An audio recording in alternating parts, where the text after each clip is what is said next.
Баршаңызға қайырлы күн. Бүгін біз қазақтың тағамдарының бірі әсіп дайындаймыз. Ең алдымен күрішімізді ыстық суға салып жібітіп аламыз. Содан соң чесногымызды ұсақтап тураймыз. Біздің өкпеміз бен бауырымызды мясорубкадан өткізіп алып, жібітілген күрішімізді қосып, үстіне зіре, қара бұрыш, тұзымызды, чесногымызды қосып, жақсылап араластырып аламыз. Сіздің әсібіңіздің сәнін келтіру үшін жасыл горох қоссаңыздар болады.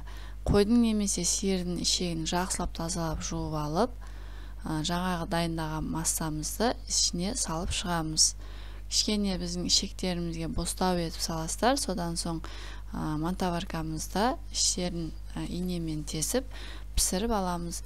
Осымен біздің әсібіміз дайын болды. Баршаңызға жасап көруге кеңес беремін. Дәмі өте дәмді. Баршаңызға ас болсын.